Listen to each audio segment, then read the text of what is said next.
Fighting styles make fights. That's the most important thing you need to remember when it comes to MMA matchmaking. It's also something that a lot of casual fans don't understand.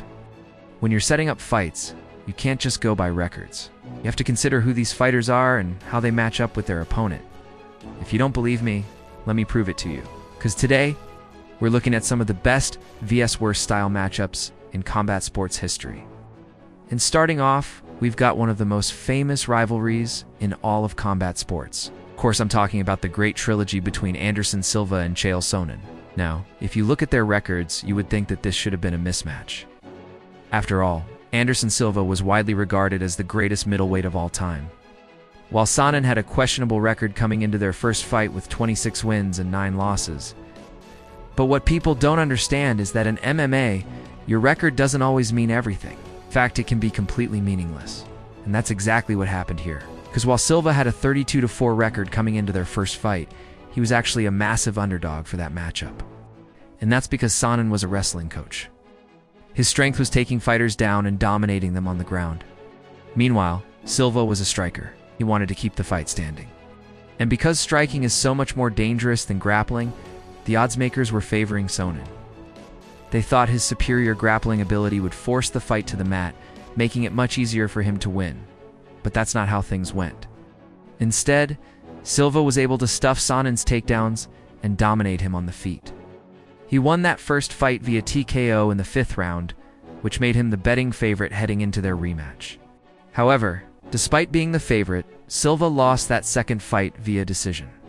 And once again, it came down to where the fight took place. This time, Sonnen was better prepared to stuff Silva's takedowns, which forced the fight back to the feet where Silva was more comfortable. So what did Silva do in the third fight? Well, he took the fight down to the mat. And that's how he won the third fight. Ultimately, this rivalry proves that it's not just about who's fighting, but also how they fight. Because whether it was the wrestling of Sonnen or the striking of Silva, each man was only able to win when he could dictate where the fight took place. And speaking of fighting where you want to fight, our next matchup shows how a striker can control the range against a grappler. Because if there's one thing that every combat sport has taught us, it's that wrestlers love to get inside the pocket. They want to get that big overhand right hand because that's where the knockout is. Unfortunately for this poor guy though, he never got that shot. That's because Mark Hunt always kept him at the end of his massive wingspan. When it comes to stand-up boxing, few men have longer reach than Hunt. That allows him to control the distance to his opponents, keeping them out of his range while he rains down punches from afar. And that's exactly what he did here. From start to finish, Hunt dictated the distance in this fight. That left Arlovski with no other option but to try and shoot for a takedown. But Hunt defended those takedowns beautifully, sweeping and stuffing the legs of his opponent until he finally got the knockout late in the first round. But what happens when two strikers with different styles collide? Well, our next matchup shows how brawlers can sometimes defeat technicians, because on the surface, this fight looked like a mismatch. After all, Francis Ngannou was the raw brawler with 8 knockouts and 9 wins. Meanwhile, Stipe Miocic was the technician with 7 fights going the distance. But despite being the underdog, it was Ngannou who came out victorious. And that's because sometimes you can't always trust the stats. In the early part of this fight, it seemed like Miocic was going to prove that stat correct. He was using his movement and footwork to keep Ngannou at the end of his range. Meanwhile, he was able to land some solid leg kicks that slowed down the power of Ngannou's hands. But after the first round, Ngannou started to find his range. As soon as he did, he began to bully Miocic. There's nothing quite like a heavyweight slugfest, and that's exactly what we got in the second round. Ngannou started to land his signature overhand right hand, and he hurt Miocic badly.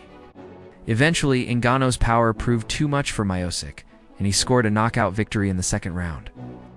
And although it might not seem like it, our next matchup also proves how fighting styles can make fights. After all, this was a bout between two kickboxers, so you would assume that it would come down to who landed the more powerful kicks. Right? Well, not exactly. That's because in addition to landing more kicks, Badr Hari also landed more punches than his opponent, and yet he lost that fight. And that's because sometimes your technique can make all the difference.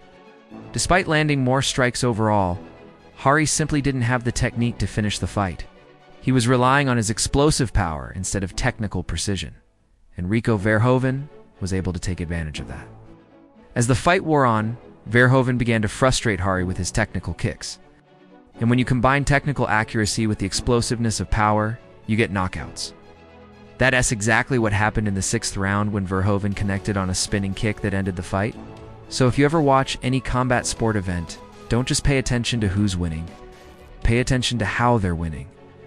Because technique can often be the difference between a good fighter and a great one. And if you aren't paying attention, you might miss it. And speaking of missing something obvious, that brings us to our final matchup, which shows how style can sometimes be invisible to the naked eye. Now, this might be the hardest one to explain because even though these guys were fighting in the UFC, they weren't technically fighting each other. One was a boxer and the other was a wrestler. So it was assumed that the boxer would be the more well-rounded one. And because of that, it was thought that he would have an advantage on the mat. However, that wasn't the case at all.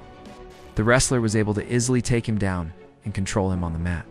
And even though the boxer was able to escape, he still lost the fight. But that's not because the boxer couldn't stand with the wrestler. In fact, because the boxer was so busy trying to knock out his opponent that he did uneven notice the scores. That's right. Floyd Mayweather somehow lost a decision despite knocking his opponent out 3 times. And I know what you're thinking. How can that be possible? Well, if you look closer, you'll see that each time Mayweather knocked the guy out, the ref didn't count him out. That's because he was a showboat.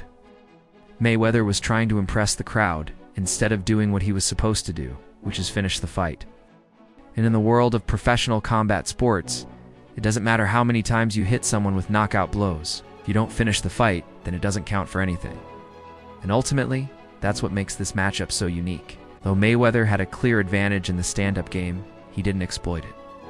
And because of that, he ended up losing the fight. So what does this tell us? It tells us that sometimes you have to see past what you're seeing.